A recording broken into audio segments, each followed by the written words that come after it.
আসসালামু আলাইকুম, স্বাগত জানাচ্ছি আমার আজকে পর্ব দেখার জন্য। আজকে করলার একটি দারুণ মজাদার রেসিপি নিয়ে হাজির হয়ে গেলাম। করলা অনেকেই আমরা তিতার ভয়ে করে খাই না।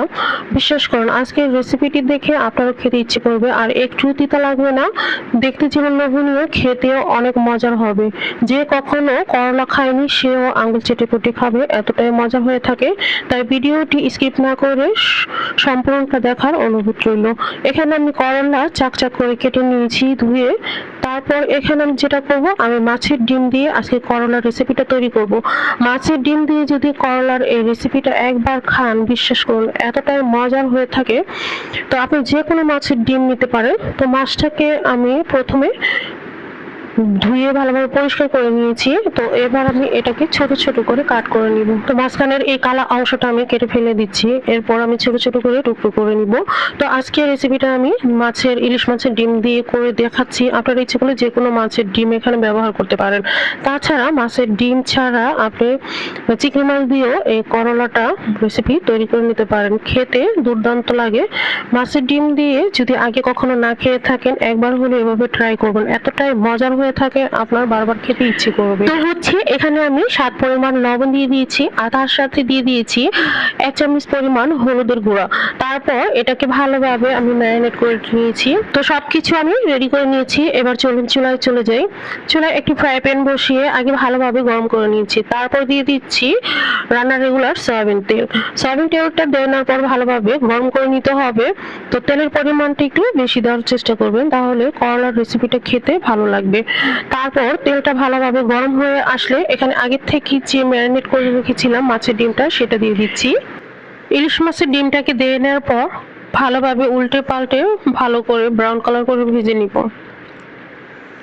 তো মাছটাকে এভাবে টুকরো করে তারপর ভেজে নেবেন, তাহলে খুব সুন্দরভাবে ভাজা হয়ে যাবে।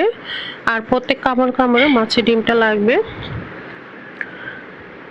তো ইলিশ মাছের ডিমটাকে ভালোভাবে নেড়েচেড়ে ভেজে নেওয়ার পর এখানে দিয়ে দিচ্ছি পেঁয়াজ কুচি, কাঁচামরিচ ফালি করে রাখা 5 থেকে 6টা, রসুনের কুচি দিয়ে দিচ্ছি 2টা বড় সাইজের। তো এবার পেঁয়াজটাকে ব্রাউন কালার করে ভেজে নিব। তো আপনার ইচ্ছে করলে ডিমটাকে কিন্তু আলাদা একটা বাটিতে তুলে রেখে দিতে পারেন। তো আমি রাখছি না, একসাথে আরো কিছুক্ষণ আমি ভেজে নিব। তো ইলিশ মাছের ডিম দিয়ে কিন্তু করলা ভাজি বা করলা রেসিপি খুবই মজার হয়ে থাকে। তো কারা কারা আমার মতন এরকম করলা ভাজি করেছেন ডিম দিয়ে, কমেন্ট করে জানাতে পারেন খেয়ে থাকলে। যারা আজকের ভিডিওটি দেখছেন তাদেরকে জানাই অসংখ্য ধন্যবাদ। ভালো লাগলে প্লিজ একটি লাইক দিয়ে দিবেন, চ্যানেলটিকে সাবস্ক্রাইব করে আমার পাশে থাকবেন। বেশি ভালো লাগলে ফ্রেন্ডস এবং ফ্যামিলির সাথে শেয়ার করবেন। তো সবকিছু ভেজে নেওয়ার পর এবার আগে থেকে যে করলাটা কেটে রেখেছিলাম সেই করলাটা দিয়ে দিচ্ছি। আর করলাটা আমি কিন্তু বিচিটা ফেলে দিয়েছি, বিচিটা রাখিনি, কারণ আমার পরিবারে কেউ বিচিটা পছন্দ করে না। আপনার ইচ্ছে করলে বিচি সহই এই রেসিপিটা করে নিতে পারেন। তো আমি এখানে স্বাদ পরিমাণ লবণ দিয়ে দিয়েছি। এবার ভালোভাবে একটু নেড়েচেড়ে মিশিয়ে নিব। সবকিছু নেড়েচেড়ে মিশিয়ে নেওয়ার পর এবার কিন্তু ঢাকা দিয়ে দিবেন। ঢাকা দিয়ে তারপর এই করলাটাকে প্রপারলি সিদ্ধ করে নেবেন। এই পর্যায়ে চুলার আঁচটা মিডিয়ামে থাকবে। একবার লো হিটে রেখে করলাটাকে সিদ্ধ করা যাবে না, তাহলে তিতো হয়ে যাবে, খেতে ভালো লাগবে না। তো আমি করলাটাকে সিদ্ধ করে নিয়েছি। করলাটা সিদ্ধ হয়ে গেলে ঢাকা দেওয়ার কোনো প্রয়োজন নেই। এবার জাস্ট ঢাকাটা মেলে নেড়ে চেড়ে করলাটাকে ভাজা ভাজা করে নিব। আমাদের মধ্যে অনেকেই ভাজা খেতে পছন্দ করে বা অনেকেই করে না। তো যে যেমন পছন্দ করবেন সেরকম ভাবে তৈরি করে নিতে হবে।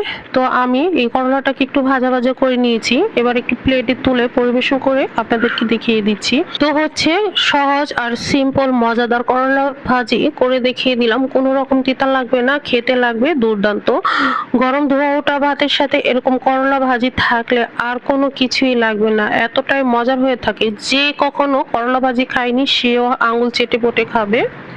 তো কথা না বাড়িয়ে আজ এখানেই বিদায় নিচ্ছি। ভালো লাগলে প্লিজ একটি লাইক দিয়ে দিবেন। অনেক অনেক ভালো এবং সুস্থ থাকবেন। আল্লাহ হাফেজ। আসসালামু আলাইকুম।